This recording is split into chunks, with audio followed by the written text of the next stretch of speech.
Welcome to Oh Brother, a podcast where we try to figure it all out with your hosts, Brandon and Collin. On this week's show, this is not surprising. Ahoy! Ahoy! How's it going? It's going pretty good. How are you? I am well. Zoom has told me that it has updated and has a new and fresh look. And I don't like it, but it's okay. I don't. Google's been telling me that for this whole 2 weeks now. It's just like, look at our new look. Like, guys, it's still white with the box. Like, it's more rectangular, I guess. But as far as drastic UI interface updates, this ain't it, bro. So I feel like you need to calm down. I'm glad you're feeling yourself. I'm glad you're proud. Okay, neat. But if your shtick is sleek minimalism, changing the proportions of your rectangle, not groundbreaking, right? I'm not just oh my god, I'm so blown away by this. Yeah, it's really hard to get more minimalist. It's really right. What are you doing? It's not a great design language to really dig into because it's not a whole lot. It's weird. It's check out, learn more. I don't need to learn more about this. It's different. That's all I really need to know. I'm good. Yeah, I'm good. I don't need extra. I'm It's so weird. I don't know. Yeah. Yep. Oh man. It's always something. Yeah. So I was trying to I didn't do the update on this before, and so I was just staring at it, and while I was waiting, I was sitting here waiting for everything to kind of come online. I was really trying to stare at what was different, and I was like, there's a whole lot of nothing on that. So, but yeah, Google really just. I'm glad that they're proud of themselves. I'm glad they're really feeling it. But come on, man. I don't know what. No. Just why do we have to change so much? So much. Oh, well. I don't know. It's annoying, but it is. Then I see that Toyota is still producing the same Land Cruiser in Australia that they have been producing since the 19 forevers, and it's that would be really nice to have here because they still have. Yeah, that's not possible. But you have to remember, 90+% of Australia is just desert. Yeah, and that's the thing. That's the thing.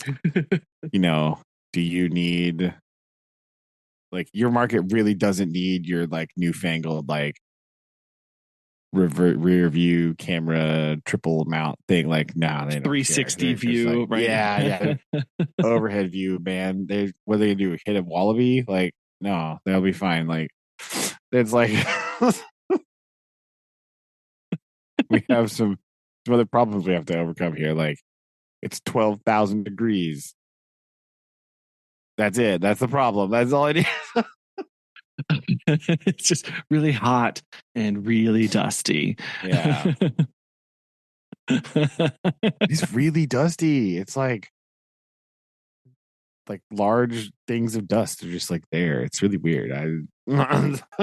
Just trapped dust under the stone, hiding, waiting. To swallow you up. Yeah, mostly. Yeah. What's that for?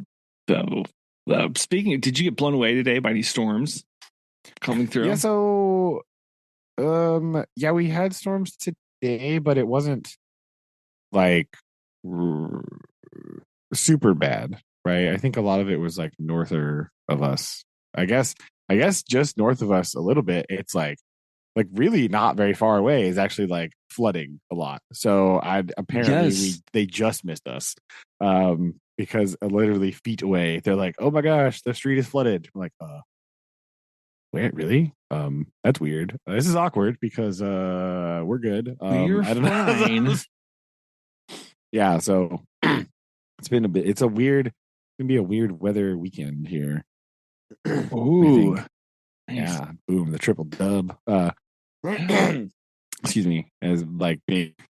I don't know exactly, but the like storminess, much more stormy tomorrow potentially, Uh-huh. That's what I've been right? seeing too. So yeah, we'll have to see how it goes. So, but it's a 4-day weekend, which is nice, but also slightly inconvenient. Yeah. But so, well, yeah, because we're doing state testing next week. So, Oh. um, we're coming. Somebody, I don't know who scheduled this. Wasn't me. Oh, didn't But they're ask. like, Okay. we're gonna come back from a 4-day weekend, and then we're gonna have a test on Tuesday. Ooh, Well, well, wait a that way they can minute. be Like, more weller, gooder yeah, prepared. like I guess maybe it's partially our fault, but I don't really know who stuck a 4-day weekend just like right here. Like I'm, we only have like a couple weeks left of school, which is fine, but like I like weekends because it is this time of year is a very like sloggy, right? It's like just like and so, but it's gonna be really awkward to come back from a big 4-day weekend and has test. So that's not gonna be great. Uh-huh. But I mean, it is what it is. At this point, there is no good day to do it, Right. right? Like it's gonna be what it's gonna be, and we're just gotta go for it, Like there's nothing, like we'll just do whatever. So that's on the big menu for next week. Hmm. Testing and yes. So And are you going to be proctoring more of those or kind of yeah, what's I'm gonna do a small group room, right? Like I'm gonna be pulling out some kids where because like I don't know if I teased the English lady because I'm like you just don't trust me anymore. I guess I don't know what happened, but like we used to do a couple years we just did our home rooms. We just tested them all, right? But then she wanted to do it differently, whatever. So she wanted the English people to test with her, you know. So whatever. But we're gonna have 3 groups this time. They split most of them into 2 groups and then like an A and a B, right? And so like A on Tuesday, A will do like ELA, and then B will do math, and then on Thursday, A will do math and B will do ELA. Right? They're gonna flop them that way. ah. But there's also some other pull-out groups. So like our sped kids they're testing in a separate setting altogether. And I'm gonna do like a smaller group of some of the kids that like they just probably need less distraction in their life, right? Hmm. They do better in like a smaller setting that's like quieter and they like even more quiet and like they just don't have other people around them. So Yeah. like 5, like 6, 7 kids, like I'm gonna test them in a separate room. So I'm doing like a mini group test thing. Well, that's nice to make those accommodations for those who really Yeah. need it. And it won't be as bad as the ACT because there's like much more frequent break time, right? It's very nice. So we'll continue to have like break times. We'll have lunch breaks and stuff. So we try to spread it out throughout the whole day as much as possible, Hmm. right? Like we kind of want to get it all done and we kind of want them to be in the mode all day, but we also want to make sure they have breaks in between like sessions. You know what I mean? Like Yeah. we'll do like one section, have a break, come back and do another section, have another break. Right. Like Right. Breaks are we try to run helpful. them. Yeah, we try to run them through like that. So like we'll still have recess and we'll still have like all that other stuff. So that's the plan to try to get them to do that. So And what So, subjects? What subjects are being tested on at that age? Sixth grade is just ELA, English language arts, and math. Right. So Okay. they only do science in fifth and eighth grade. Right. So it's kind of weird the way that the standards are broken up by the state. It's like there's just like a big, huge brick, and they're like, these are the 6 through 8 standards. I'm like, oh, okay. Neat. Oh wow. Like all the other grade levels, they're like, this one is this year. You know, this is third grade, this is fourth grade, this is fifth grade. And they're like, these are all 6, 8. Do whatever. I'm like, oh. Right. Like get them all done before 8th grade. Go, go, go. Go. Like, oh, dang it. I don't know. That's not helpful. Not really, but it's all right. I think we have them split up pretty good, so I don't know. It's all right. But yeah, no test this year for science. Sadness. So that's sad. Yeah. I made them take their science test today, though. Get it out of the way. So they didn't have to do it. Got them next week with all that, right? Like, aha. Take that. It's for the best. It's really, I mean, yeah. Best. I mean, it's much more low key and like much smaller. But like now is a weird time where I'm like, okay, I have like a couple weeks left and we're going to do like our stream unit stuff, right? You know, just kind of like fun, you know, kind of culmination of all the stuff we've been doing all year. But I'm also like trying to think about what am I going to do for next year? Like, what changes do I need to make? What things do I want to do? Like that kind of stuff. So I'm trying to just like, it's a weird mode. The end of the year mode is annoying and strange because you're trying to think about like lots of things at the same time. And it's like, no. If I don't write some of these things down and it's like, put them in something I will not remember later, which is a problem because I'll get like halfway through the year and be like, oh yeah, I want to do that. Crap. Okay, now I gotta go. Gotta go back and start again. So I'm trying to kind of think about that. Try to think about like what do I want to do? What do I want, or like nothing like drastic, right? Just like little things, like do I want to move this around or whatever. So we're gonna see.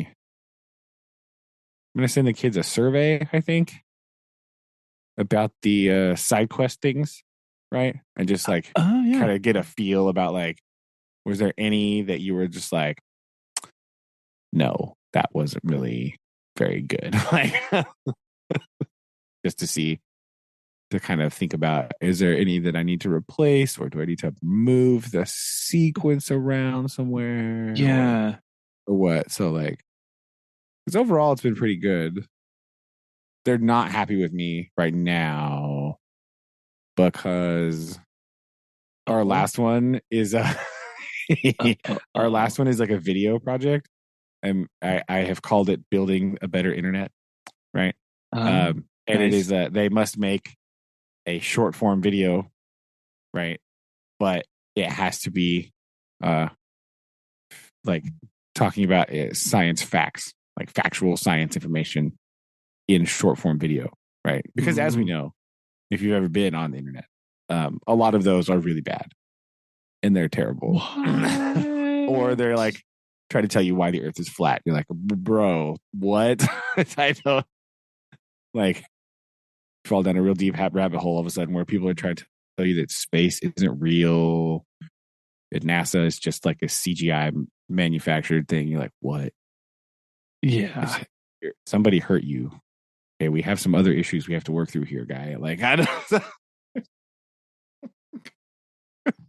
like anyway, it's very deep. It's a very deep rabbit hole, right? These people clearly are mad at like the secret government, right?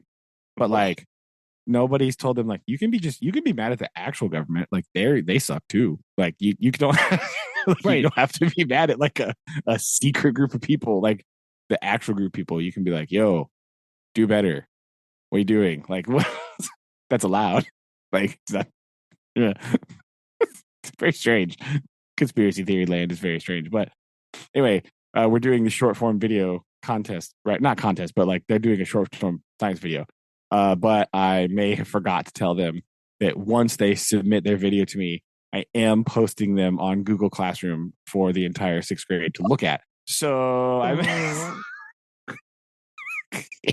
That's it's great. It's great fun. It's fun. It's fun time. I gotta. We can't let them go to waste, right? Some of them are hilarious, and so I need everyone else to see how great they are, right? I could take class time and say, today we're going to watch these 3 videos, or I can just throw them up there and they can just watch them as many times as they want. Which is what one should do. I mean, I think so. I think this is the move, right? But because after the quiz, I was like, anybody who needs to work on their video, we have time to do that today. Also, I posted all of your videos so you guys can watch each other's now. And they all went, well, you what? Oh, yeah, did I not mention that? I forget that part, right? Did I neglect to mention that? Oopsie doopsie. You can all see them. They're like, for the class, is like, no, for everyone, for the whole 6th grade. And they're like, you what? What? Surprise. Yeah, everybody needs to be a part of it. But it's important. So that's what.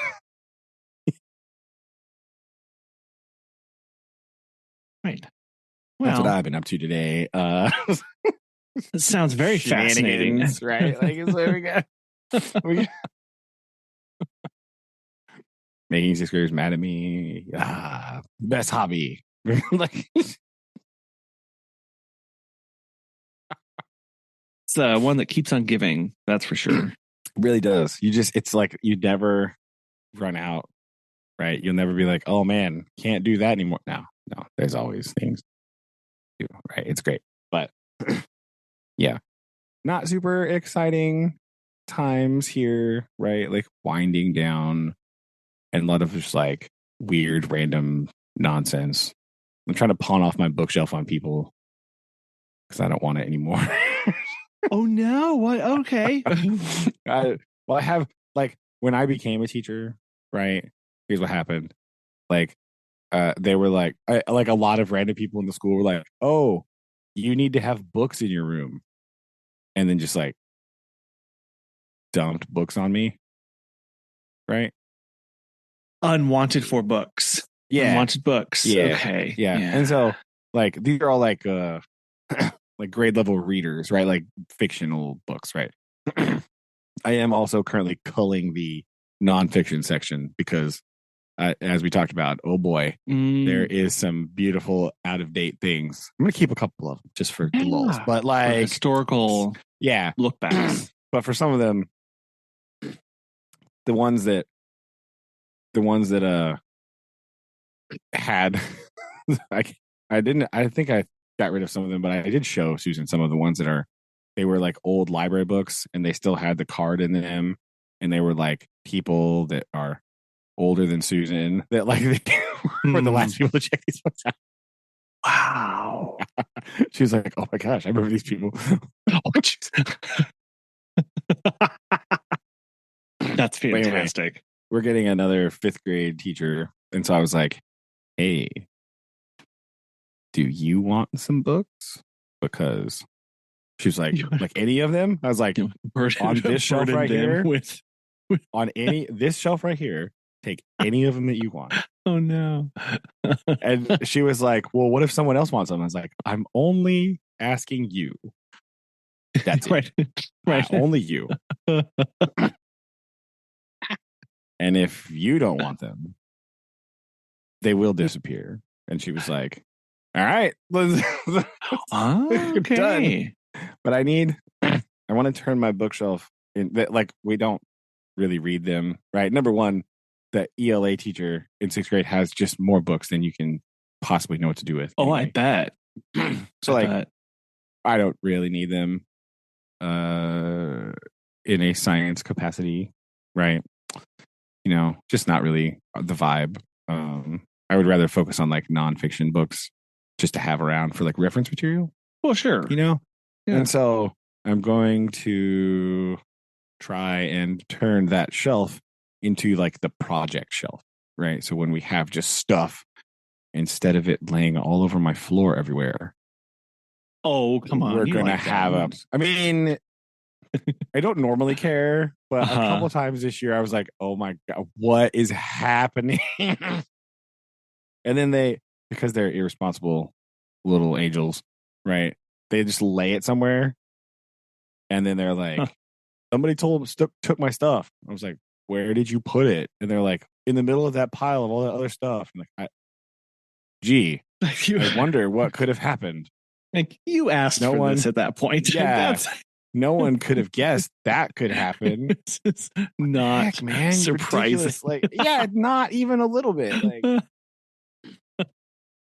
so maybe we can organize something into a more like, maybe we'll see. But I'll have an empty shelf, and then maybe we can use that for project things.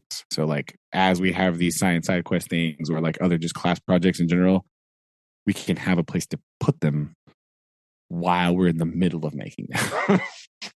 That's the goal here. We'll see how well this works out, but that's the plan. Well, yeah, I mean, at least you have something to aspire to, and I think, Yeah.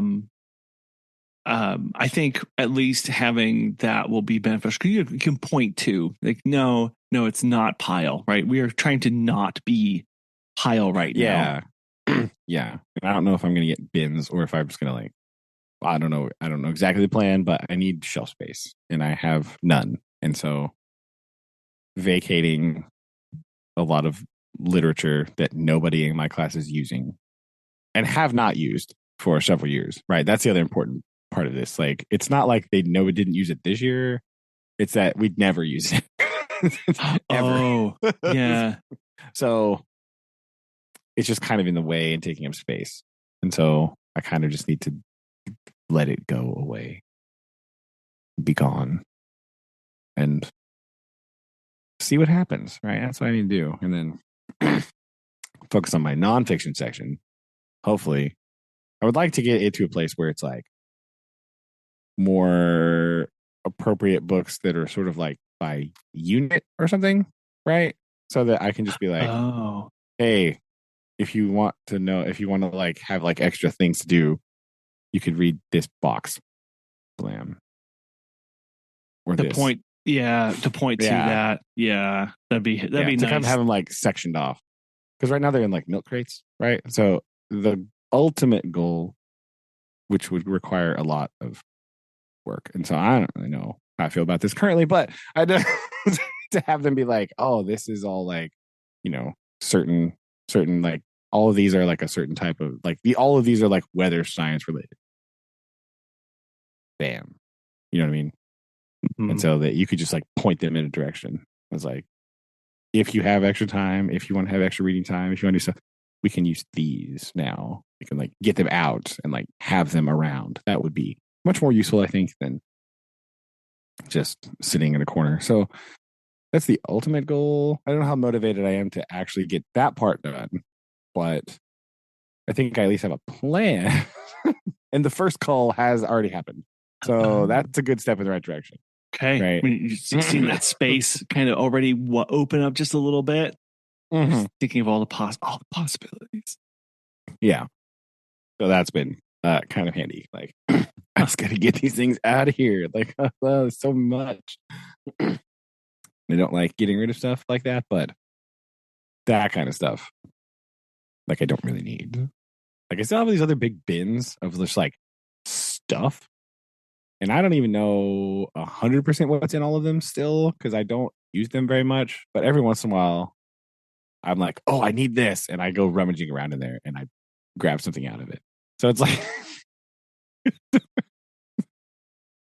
kind of, it's fine. It's just, it's very unorganized and haphazard. But I'm like, oh, I need a couple blocks of wood. Oh, I got that in this bin over here. Hold on. I'm just going to dig around. Yeah, when you find yourself rummaging, I think you've kind of lost the plot. Yeah, it's fine. It's just all this stuff I inherited. And it's like, oh, this is good for something. I wonder for what. Anyway, I'll put it over here until I can find out what's one of those situations, right? Like I found the other day a giant box of like, not giant, but a box of like D batteries of unknown age and origin. So I'm imagining I have all these batteries. They're probably none of them work. And I don't know. I don't know what a person needs D batteries for. You're not going to have your kids test them? I mean, I don't know if I trust this particular group to just do a lot of electrical testing. I think maybe that's. It's just a meter, right? You're just putting the meter on them. Yeah, they'd find a way to do that wrong. A more reliable test would be like, put them in these flashlights and see if they turn on. That's fair point. Fair point. Can't stab anybody with a flashlight, so that'd be. Oh.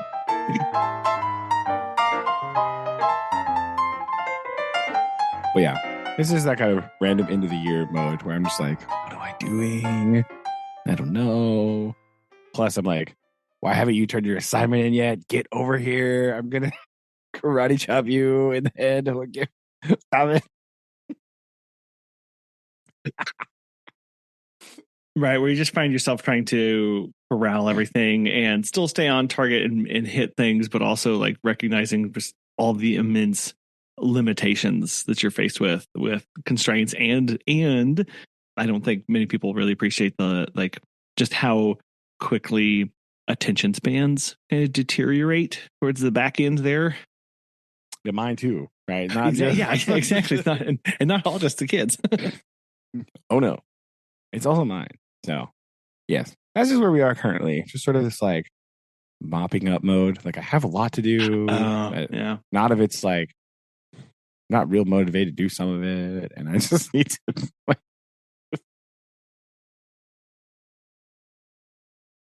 We have this roadblock test in the way, so you know. So yeah, well, that's pretty much you it. said milk crate, and I have a milk crate in my house, and it's filled with assorted items. You see things and stuff. And Lillian had asked if we had something, and I said it's in the milk crate. And then I realized she doesn't know what a milk crate is, so I have to tell her, like, oh right, you've never encountered that's right. You have one of these in your home. You just don't know what it's called. So I need to inform you of what this is. I'm like, it's the milk crate in my office filled with cables. It is probably in there. And so he was like, okay, yeah, Joe. She didn't ask me why it's called the milk crate. I'm sure that's coming. I mean, she's pretty bright. I think she can probably deduce why you would refer to something as a milk crate. Well, that's fair. That's fair. Because at one point it held milk. You never know. You never know. That's true, but yeah, I believe in her. I think she can do that. I think she.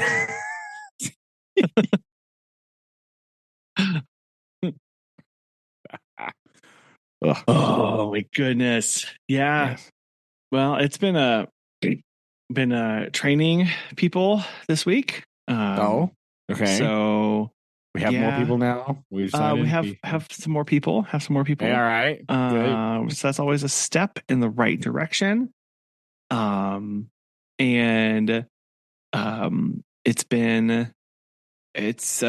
always interesting to not bring in past experiences with previous employees and apply them to the person in front of you, and having to remind myself, like, this person has never been here before. Like they are their own person. They are their own unique individual.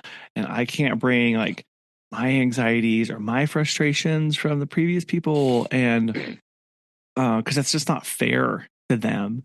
And I will say it's also trying to bring in language and talking points that we found helpful for previous people of like, that's how we learn to phrase things about the intro and like, oh, right, that was something that the person previously had commented on about how they didn't understand this in the beginning. So I have to insert that here so that this new person knows and gets it. And so and then also working at their pace of like, I have my schedule of like, okay, you're going to be with me Monday, Tuesday, and Wednesday. Thursday is going to be, I'm just going to be standing in the shadows watching. And then Friday, you're solo flyaway bird, right? And reminding myself of, just because that's my schedule doesn't mean that it's this person's schedule or that this person is going to get it at that pace, or or we might not have the mixture of visits necessary to get them to that point. So having to remember to breathe, as I have been told it is very important to do by certain individuals. Kind of a big deal. Yes. So that's, oh geez, sorry, I'm talking with my hands over here. So that was you're assuming that I haven't been. So I well, you have not made contact with your microphone yet. That you know of. So that's been that's really just been the big all-consuming thing this week, has been doing these visits and just walking through everything. And every time we bring somebody on, I'm always reminded of like, oh right, this is a lot, right? This is so much. And this is I need to remind myself of this. This is a good reminder to me of like, right, I just need to again breathe and go, it's gonna be fine. It's gonna be fine. And then I don't do that. And then that perhaps is whenever I don't remember to do that. That's when you what don't I've really listen to yourself. The best plan. Really found out well. So but not a whole lot other than that. It's been it's been a pretty slow week. Yeah, that's good though. That's good. I do have some additional research for you. Okay. Touching from last week. Now, one of these topics appears to be impossible to actually find reliable internet data on. Right. Oh, but so the first one I would like to discuss is how late are market shops open in 19th century Europe. That's what I really want to know first, right? Like that's what. Okay. Yeah. Okay. Market shops. Okay. Yeah. So if we're talking about, this is very difficult to ascertain, right? Shopping trends, you either get, if you start typing in like European markets and things about this, you either get like trade information from the time period, right? Like what were the hot commodities and like what were the big things traded by. That's not what I want, right? Or you get a lot of information about market towns, right? Because there were of course many towns that were created solely for the purpose of being the market, right? And so they would have all the goods and services in this centrally located town, and then people would live outside the town on the farms and the rural surrounding areas. And then the market town was like the central hub for all the goods and services, right? There were even laws where market towns could not be placed within X miles of each other in certain instances, right? But I finally found some information about shopping, like what it was like to shop, like the history of shopping. This is where I had to go for some of this information. Right? Oh, wild. Really? Yeah. Like shopping habits, right? Now, the only thing, like the vague information the closest I got in all of this was something about the most shoppers would return home at sunset, although many of the shops would stay open later. So, okay. That does mean that perhaps perhaps there was some darkness involved.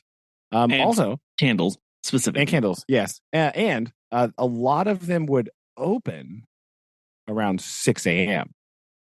So there is potential that the setting up of the market would take place by candle stroke lamplight, right? Because like that would make sense to me that if you're going to start it that early, that you would have to be there earlier to get things set up and going. And so, that's kind of what I would think about that. So it appears to not be a super common thing. So also I did also think about obviously try to think about like other like time period references, right? And in the Christmas Carol, when Scrooge is going home, there's still stuff happening about, and this is dark, right? The lamplighter lighting the lamps. But however, yes, right. We have to ascertain like what time did Scrooge leave? What time did he get home? Right. He did go to bed very late, but that's because he was sitting. How long was he at home? Right. We have these things, but also this is around Christmas. This is Christmas time, and so the Christmas market is in effect. Mm-hmm. So this sort of skews our results slightly. Okay. And in all other artwork depictions of markets from the time period that I looked at, nobody else painted them at night. So, well, maybe he saw an opening, right? He was I did find there was a niche there, right? Clearly. Now, again, I can't say nobody because did I look at every single conceivable depiction of a market painted between 1700 and 1900? No, definitely not. Because it turns out very, very popular painting topic, right? Weird. But our boy Mr. Candle seems to be the only one painting them at night, right? Yeah.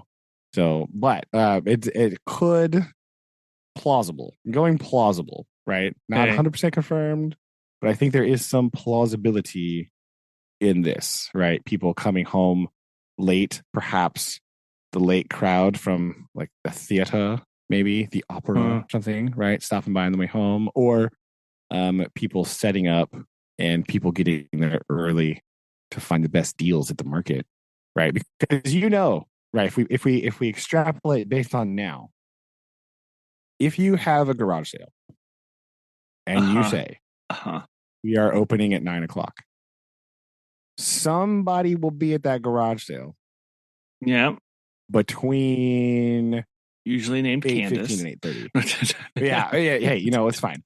But like, they're getting there early because they want to like scoop up all the best stuff, right? So if you are in the market for some apples, right, and you're already going to the market and you want to make sure that you get the good ones, get there a little bit early, right? What are they going to say?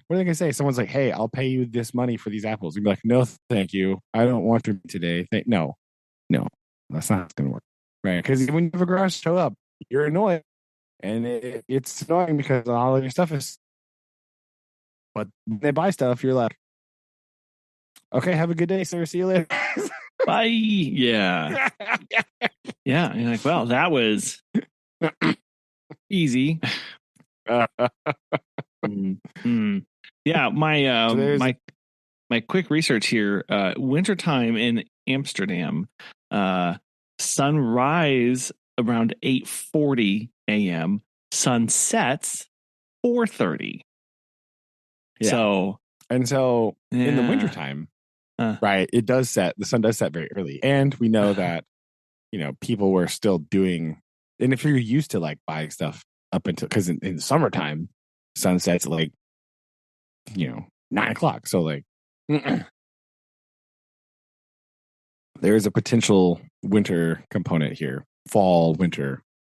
That perhaps seasonal. There's a seasonal element where this could be even more plausible. Right? Okay. This is I like it. Yeah. I mean, if it doesn't sound like it was a huge aspect, but it does sound like he was painting or was possibly painting what he was experiencing around him, or if he may have just been Maybe. fascinated enough with the idea of trying to capture that. You know how some artists Yeah. can get like, no, I've got to get this aspect just right, so I'm going to paint the candle Yeah. now 1,000 different times. Yeah. And then if you apply it to a market scene where there's more subjects and there's more people and the lighting is more diffuse and more dramatic, perhaps, like then you have a whole new like element to study, right? And if you're doing that, then that's how it goes. But I'm still leaning towards it's a plausible aspect of the shopping culture. Okay. In the 19th century. There you go. 19th century history experts, please let us know if you have any additional information here about the shopping habits of 19th century Europeans. That'd be great. European friends, hello. Please let us know what's up, right? So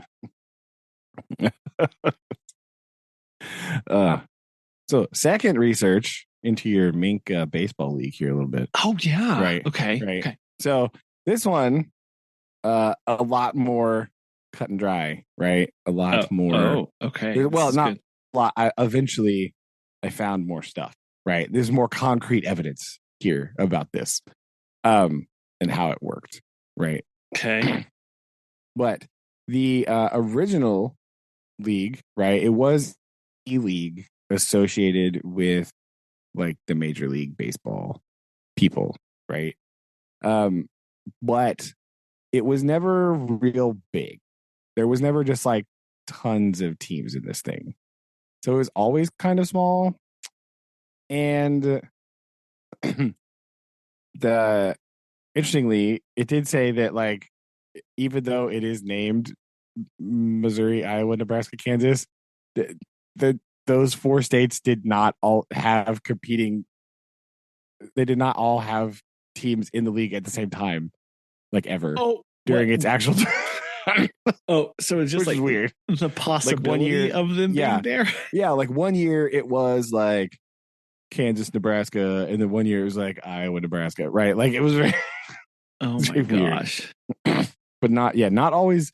It was in all the teams were in the four states, but not necessarily always at the same time. Yeah, they go. But like, so pretty, like, there's not a whole bunch of teams, right? 1, 2, 3, like 9, maybe, not a whole lot.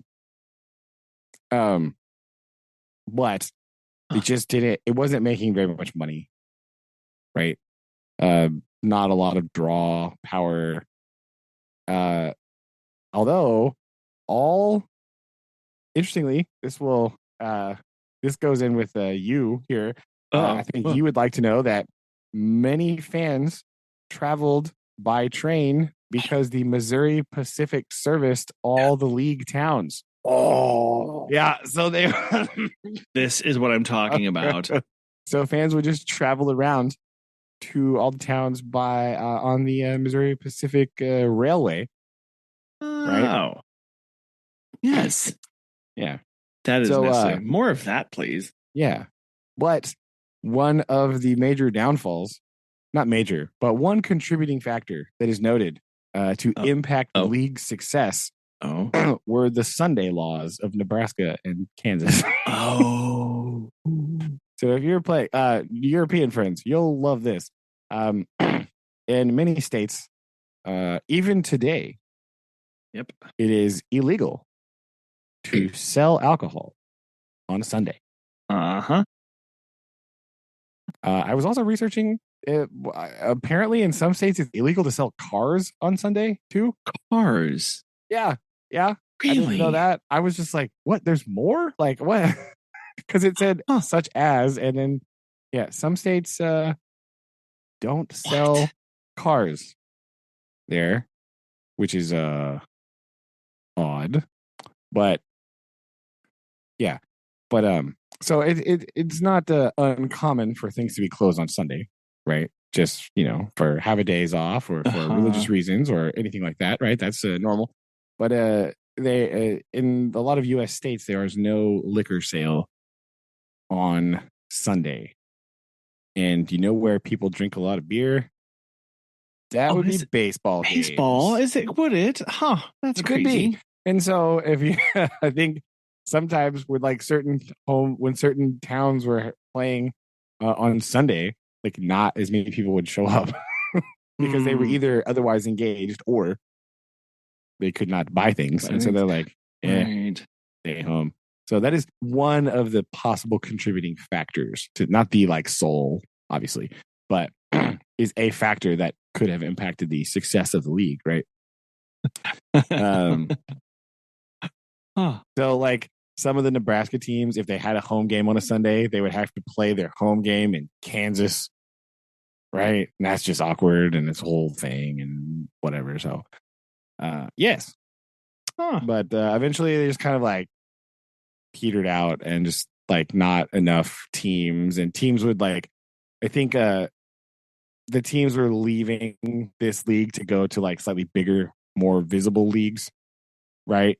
So you'd have like a team drop and like go to a different like conference or whatever, if you think about it like that, they would like switch or go to another thing. And so they just kind of lost teams, and eventually they're like, well, we don't have enough people or enough teams, and we don't really have enough money to keep it going, so we'll just quit.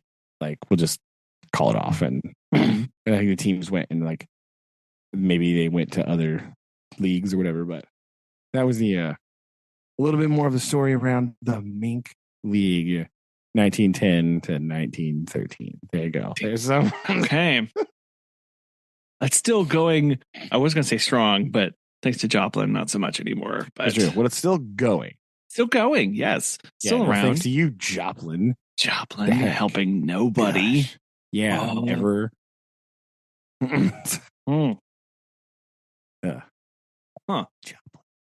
Well, yeah, no, I think we've got it on our schedule to go to a few more games. Not the Bombers game, but just go see more games there in general. Yeah. Oh my gosh, I hit it again. Sorry, geez. So I'm looking forward to that as the summer progresses on to go see them play, and we'll take a little bit of the history for that. There you go. Yeah. No. Think about traveling there by train, right? Think about that, or by foot, since I can. I mean, yes, but you can imagine being in 1911 and with your strange fitting pants and your weird socks or whatever. Like, you mean cool socks? Cool socks. I think that's what you mean. Oh, perhaps. Perhaps, yes. Don't know.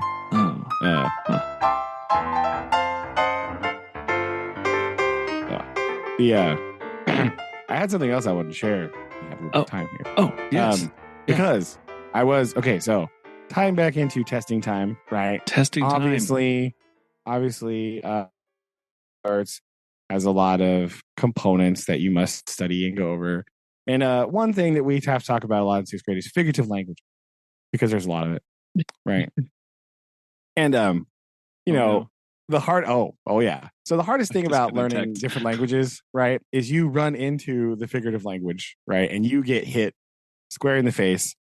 Like if you're learning English, somebody will inevitably say something to you like, "It's raining cats and dogs outside," and you're going to be like, "What the heck are you talking about, bro?" Right? Yeah. So we have all these like very exciting idioms. It's a dime a dozen. Like, oh man, you're barking up the wrong tree. You'll break a leg, and you're just like, "What are you talking about?" Right? This, of course, provides much mirth in movies. Right? This is always a fun, and misunderstanding thing. And a misunderstanding, yes. Right? When you say, "Don't beat that dead horse," and someone's like, "What are you talking about?" Yes.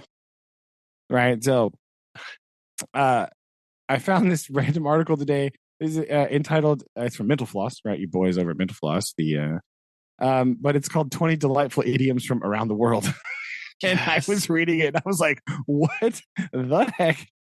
So I just wanted to share some of these with you. and talk about what they could possibly mean. Yeah, no, I think it's best to, because I see that they have these in a perfect order. What they do is they list all 20 without any context, and you have to scroll to get to them, and that is perfect because you need the best for this. You need to just stare. I have not scrolled down on this list at all. I want you to know that. Okay. I only looked at the top and was like, I have to talk about this. No, this is fantastic. So this is like a half cold read here. Okay. That's what's going on. Well, some of these we're not going to be repeating. I'm looking at you. That's true. Family Italy, show, right? Italy. Right. We can paraphrase. We have to. Oh. No, I don't. No, these are fantastic, and it really starts off with a strong one. It does, right? It does. To slide in on a shrimp sandwich. Thank you, Swedes. Thank you, Swedes. What are you talking about? Yes. So I don't know. So apparently, this is meant to describe somebody who hasn't worked hard for the things that they have. Because it's a fancy sandwich as opposed to like a meatball sandwich, which everybody eats. Shrimp sandwiches are not. And so is that because you need more? Is there more prep time for the shrimp? Perhaps you have to like devein and like take the legs off, and peel it, and all that stuff. Is that how you? I think it's just that it's a higher class food. Oh, perhaps true. That's true. I just think that's what, because like meatballs and stuff, meatballs like Swedish meatballs. Like I think that's the everyday food, or like but this is a fancy sandwich. So they're picking a fancy item, like. It basically it's like, oh, you came in here on your Rolls Royce to, whatever, like pointing out the kind of lifestyle that person leads. That makes sense. Okay. I am not going to attempt to pronounce these in their language, but I bet they sound awesome. Oh, I would, yes. It does give you the Swedish pronunciation here, but as I don't know how to say these letters, I'm going to... Yep. It sounds like it really ends on a great word, because that one, like Rachmata, I'm not even going to say it, but that looks amazing. Yeah. I like it. Mm-hmm. How do you feel about thinking about the immortality of the crab? I can envision many, many scenarios with which this would be expressed here in the States. And they all would be also around the line of, but have you ever really looked at your hands? Like, that's true, right? Apparently, it describes daydreaming. That's what I read here. I will attempt Spanish. Sorry, Spanish friends. Pensado en la inmortalidad del cangrejo. Yes. Yeah. So you're daydreaming. Let me know, Spanish listeners, how that was. I do enjoy how this goes on to say, crabs aren't immortal. Of course. Yeah, but like, But what if they were? But I like how they wrote it, which simply adds whimsy to the phrase. Like, wait, what? Oh, the Polish have one. This is a bonus one. The Polish have one in the same vein that says, you are thinking about blue almonds. It is interesting. Apparently just daydreaming because you're thinking about crazy things, ridiculous things, whimsical things. There you go. Yes. Skipping the next one for family friendly reasons, but and you'll skip the next one's your friend's Italian. The less vulgar equivalent in Italian, when I read this here, into the wolf's mouth. There you go. Apparently this means like good luck. It's an equivalent to like break a leg or something, which is odd. Yeah. That's a weird way to say that, but see, so let's say you read that phrase. You say the first thing you just said. You said and I have an answer the wolf's for you. Mouth. And I'm supposed to say, may it die, which is a thing to say. Good luck. Yeah, that's interesting. Mm-hmm. So that's how you say good luck, apparently. In Iceland, they have no one becomes an unbeaten bishop. That is what? a no pain, no gain. Oh. This idiom is supposedly a reference to the medieval era Icelandic bishop Guðmundur Arason, who is said to have faced a lot of hardships. So basically, as a leader, you don't get to where you are without having been beaten. Are you saying you don't slide in on a shrimp sandwich? Yes, you don't slide in on a shrimp sandwich. I think that's what you're saying. I think that's what this is exactly. This is the antithetical. Yeah. Okay. Yes. There we go. Yeah. There you go. Already trying to pull it into the vocab suite. Mm-hmm. It's how you integrate yourself into this. You start saying random idioms from other countries. Something that has yeah. So if you are in Turkey, you can say one's shoes are thrown to the rooftop if you have fallen out of favor. Oh. Uh-huh. Oh. If a shoemaker, according to the Ottoman Empire, if a shoemaker was judged to have crafted an inferior product, they'd be thrown onto the roof of their shop to serve as a warning sign to other potential customers. Wow, like this is trash. It's on the roof. Yes. Yeah. And look at how trash these are. You can see them. They're on the roof. On display. I like it. Be a good one. Not too bad. I like that one. I like this French one better. This is way better. You gonna dust off the French, Collin? You gonna dust it off here? I'm good. See how it goes? I'm good. I'm fine. All right. Here we go. Because you know the French love it whenever you try to speak French badly. That's their favorite thing. Is well known. It is. It's well known. Peut pas passer dans les hôtels. Maybe dans les hôtels. Les hôtels. Yeah. Apparently, don't push Granny into the nettles. So he's like, don't exaggerate or don't push it. Which is kind of funny, but like, yeah, like that's too far. Let's not do that. Yeah, like don't push your luck. Like don't push your luck. Right? Apparently, you say, don't push Granny into the nettles. Calm down. Calm down. Like I don't know. Back off here. This next one from Korea, I don't. Is such a localism. Like it's such because because this what yeah says you don't know the letter giyok even after putting down a sickle. I'm assuming this has to do with the writing. Maybe?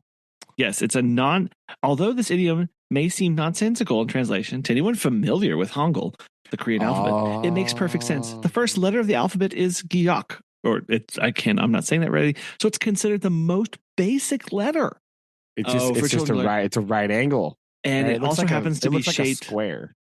Yeah, well, it's shaped like a sickle because it's just the right angle there. So if someone doesn't know this, even when looking at the blade, they aren't the sharpest tool in the shed. I like it. Yes. That requires some deep knowledge, though. Oh, I can't just like go sliding that one in. I don't know. Can't just fling that one into everyday conversation. No, but right? Wow, how many layers to that? Again, if we're trying to get to somebody's that's a good one. Man, Korea is not messing around here. South Korea is. Yeah, because they're not the sharpest tool in the shed. This letter resembles a blade that you'd find in a shed, and they're basically saying you wouldn't even know this letter even if you had a. You can't tell the difference between a farm implement and a letter. Means you're probably illiterate, right? So we know that.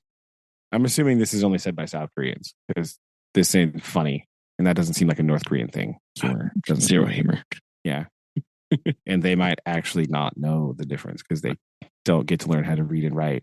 Only Dear Leader is allowed to do that. Yes, but they do fake type on non powered computers. Did you see that video of North Korea? They're walking into this new data center, whatever, and they're doing their famous tours for the media, and they're all walking through this room, and it's got a bunch of people frantically typing on these keyboards in front of these computer screens. Oh yeah, and they're all black.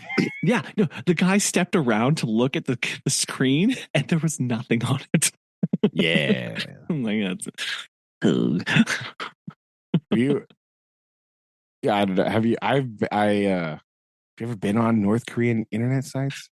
Yes, I think They're. we've done that live before one time I think too. we talked about this before. Yeah, a few years Yes. ago. But like, it's the wildest thing. It's like imagine, listeners, imagine, or some of you don't have to cast your mind back to what a website looked like in like 2000. That's it. That is what. Yes. Ta-da. Yeah. Ta-da. And a poorly implemented version at that. Yeah, like bad Java, right? Like real. Like some of the random websites that we pull up on the show randomly, but just because somebody made it like a million years ago and it's still around, it's like that.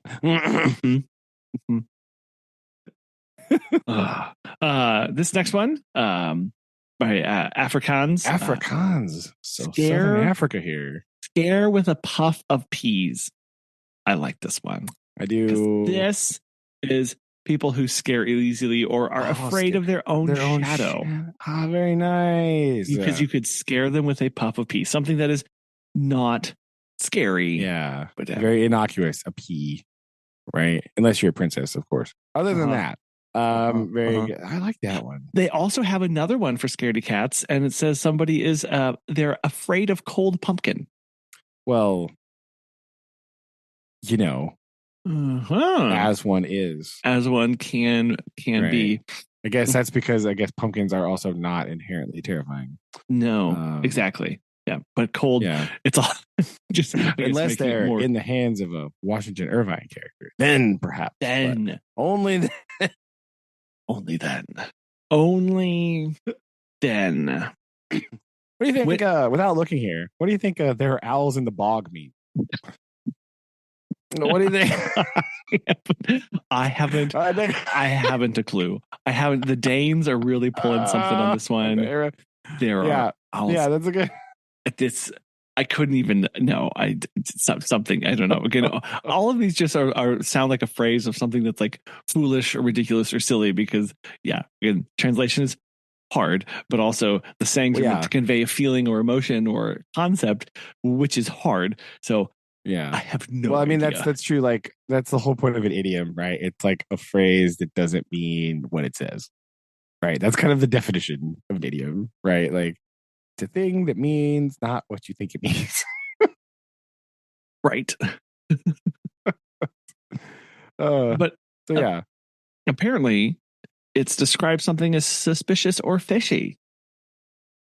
Makes sense. Well, right? except they think that originally, the modern phrase is a corruption of the original phrase, which was supposed to have said there are wolves in the bog. Means something's up, right? Something's But the word for wolf and owl are similar. Apparently, yeah. Says to be fair, although there's more reason to be cautious of wolves than owls, the canines are actually recently extinct. So. Yes. Yeah. Interesting. But that makes sense, right? Something's fishy. Something's fishy. Right? So something's fishy. There's owls in the bog. Yes. I guess, yes, if you said that there's owls out in the bog, I think that would be like, okay, yeah, sure. Why not? That sounds like good owl habitat, really. Like, I don't know. Yeah. Maybe not. It's fine. They're right. Yeah. That's not too bad though. Apparently, if you want to convey that's the end of story in Germany, you'd say lid shut, monkey dead. That's what you very clap zur Afoot. There you go. The story's done. That's it. The monkey is dead. We can't. What else do you want? The monkey is dead. What? Yeah. What is that? Like, let's hope this doesn't have like a really weird, like terrible organ grinder backstory. Right? Let's hope that doesn't. We're gonna move on to number 12. Yeah. Real quick. Anyway. The check. Oh man. Yes. Throw your rifle in the rye. Does that mean to give up? right? Yes, would never throw in the towel, right? Would never throw in the towel. Okay. Yeah, I mean, as laid out on some of our own deep dives into world history, I think we've described this part of the world as kind of being constantly in battle and fighting for themselves and their region. So it would make sense of you're not going to throw your rifle in the rye. You're not going to give up, and because you got to use that for other things. Okay. Slovenians have taken this and they say throw a rifle into the corn. Interesting. A lot of corn in Slovenia? Is this true? Like, what has happened? Is there a lot of corn in Slovenia? I don't know that. This. No. We're gonna skip Thailand here. Thailand.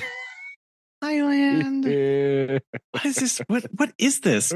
I don't know. But the Portuguese are going to come and save us with take the little horse out of the rain. What does that mean? Similar to saying don't hold your breath. What does that mean? Or like you better give up on it, right? It's trying to convey just give up, okay. right? Don't because the don't hold your breath is trying to say don't get your hopes up, right? Go ahead and take the little horse out of the rain. Go ahead and get him out. Don't leave him out there. Don't, because I guess you want to leave the horse in the rain, but they're saying to get him out because he's little. Okay. Yeah. If a guest was invited to stay at their host's house for a while, they would be told to stable their horse rather than leaving it in the elements. Oh. Okay. So it's like heading that way. Maybe. I don't know. Yeah. Oh, it says if a kid asks to see a scary movie, their guardian might reply, take your little horse out of the rain. So don't get your hopes up to see that. Okay. Get your horse in the stable. Back in the horse. The horse is the dream or the desire. True. And they're telling you to get it out. Get it out. Okay. This is where Susan's mom would just say, now back up the truck. Hold on. He likes to say that all the time. Same thing. Says all the time. Yes. There you go. I like the next one. I like this Hungarian one. Right. I like this. This is good. Look, they're really fitting. Good job, Hungary. It's good. This one's good stuff. This idiom is the fence is not made of sausage. Which basically means it's not as good as you think it is. Right. It's not because a fence made of sausage is presumed to be excellent and something that you want. So saying the fence is not made of sausage is like, obviously, whoa, it's not that great. All right. It's not as good as you think. Of all of the amazing things in the world, like a fence made of sausage. Nowhere near that cool. The dreams, the things dreams are made of. Sausage fences. Like of all of the things to aspire to. Yes. A sausage fence. At least I was hoping we'd go for a shrimp sandwich, but again, maybe not. You can't build a sausage fence by sliding in here on a shrimp sandwich. That's okay. I see a challenge. How many of these can we string together to make that a sticker? That'd be a brother sticker.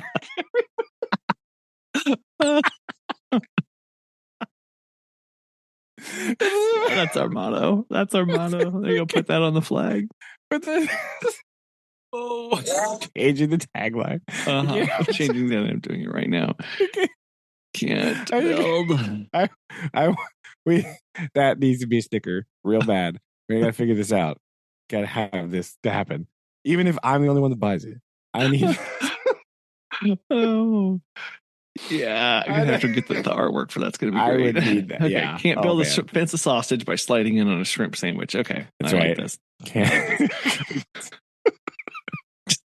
Oh my gosh. That means you can't make something great without putting in the work. That's what exactly. See, bam, see what we've done. Hybridized. we're healing the world is what this is for. Right. We're healing the rifts. This is the dream of the United Nations. That's really what's happening right now. We're doing this. Yeah. Little did they know. Little did they know. Right? Little did they know. Oh, They were probably asking themselves, should I sniff my nails? Obviously, that's what you're asking when you're Yes. building a sausage fence. Yes. I said, should I sniff my nails? The Greeks were obviously asking themselves for a very long time, which makes sense because they're philosophers, and apparently this is asked a question. If a Greek person is asked a question they couldn't possibly know the answer to, they'll reply with the expression, "Should I sniff my nails?" How would I know? How would I know? Would I know? How would I And know? if you would like to know, I just read the second part. Oh my gosh, that's right? hilarious. Because they were also used to using oracles and things like that. They would dip their Oracle of fingertips Delphi into hallucinogenic oil. So basically, they're saying, should I dip my fingers in hallucinogenic oil and get an answer for you? Is how else am I supposed to know this? Pull it out of nowhere, right? Consult the oracle. They just mumble nonsense at you. You're like, yes, I will go to war with Athens. Like, wait, no, that's not. Oh, hold on. Wait, back it up. Back it up. Calm down, Leonidas. What are you doing?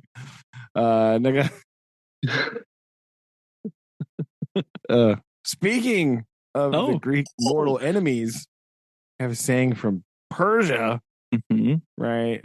So we're probably not King Darius or Xerxes here. I'm imagining this is a little more modern. But right, apparently in this Persian proverb, so this is what Iran, right? It's Persia, right? One does not simply say it doesn't have anything to do with me. Instead, you would say, I am neither the top onion nor the bottom.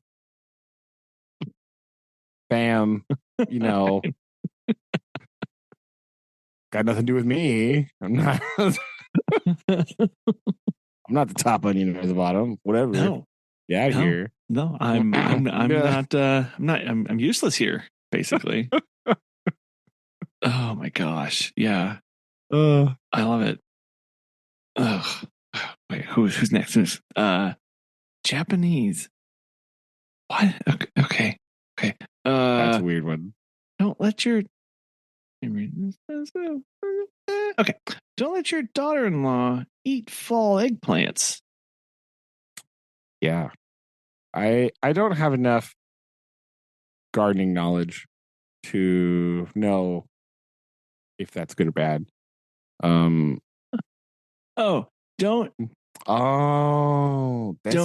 That's weird. Oh, man. Right, so that means don't be taken advantage of. Don't get taken advantage of. Right. But apparently it's because in historical Japan times, daughter-in-laws suck in the family hierarchy.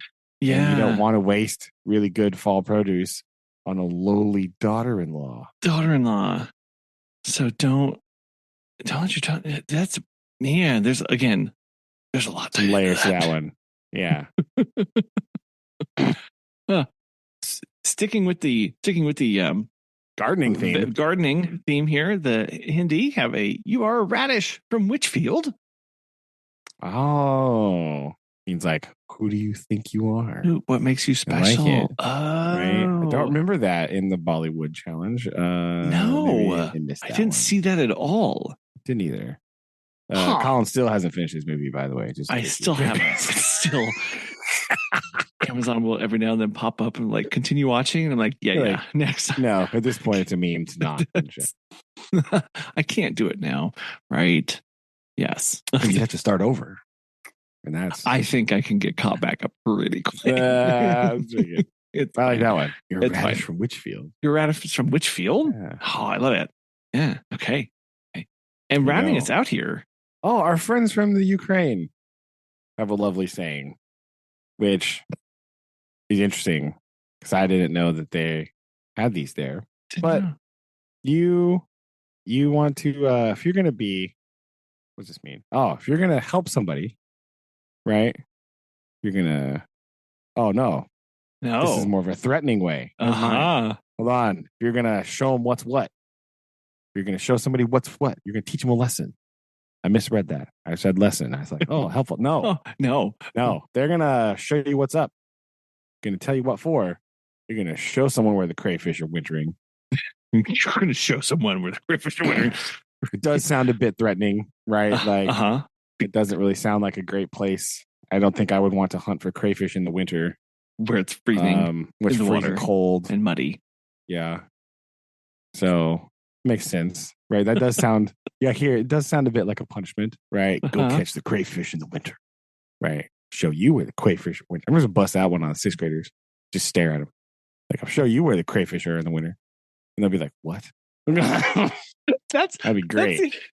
That's the other thing I'm thinking about of just like, if I can get these ingrained in my head, if I can start using these in like, maybe not all of them, but like, not all of them, but just like 4 or maybe 2. If I'll just shoot for 2, then I can just have to use in situations so that really fling them out. Just end the conversation. Just end it, because it's like, what are they going to say back? That is true. That's really what we need. These are fantastic. These are fantastic. Although at the bottom, we may have to have a part 2 in the future. Not today, but like it does say one of these clickable links says 10 international idioms about cats, and that just may need to happen at some point because, right? What? Yeah.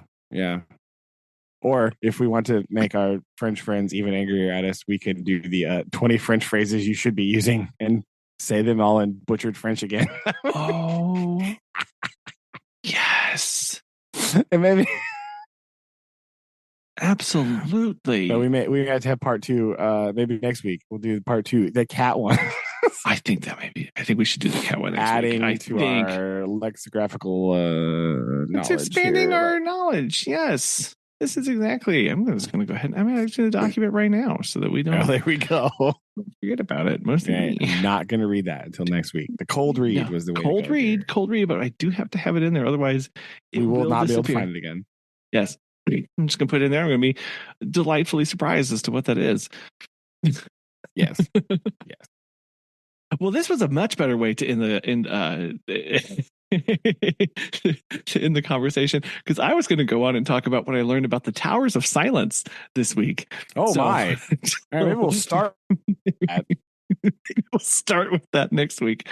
We can end on the cat thing, and then we'll end on the cat thing. We'll end on a happy note. Full circle. Yeah. Oh, and next week, I will. The what the heck is it called? The bakery opening Saturday. Next week I shall have, hopefully, if all goes according to plan, I shall have a Salvadorian bakery report for you. And so that's honestly just going to be everything for us. I don't want anything else other than the Salvadorian bakery review. Well, yeah. So we have Towers of Silence. We have Salvadorian bakery review and cat idioms. So I really feel like next week's show is a can't miss, ladies and gentlemen. There you go. Plus, we'll work on that sticker artwork. Oh my gosh. I'm gonna this is gonna be fantastic.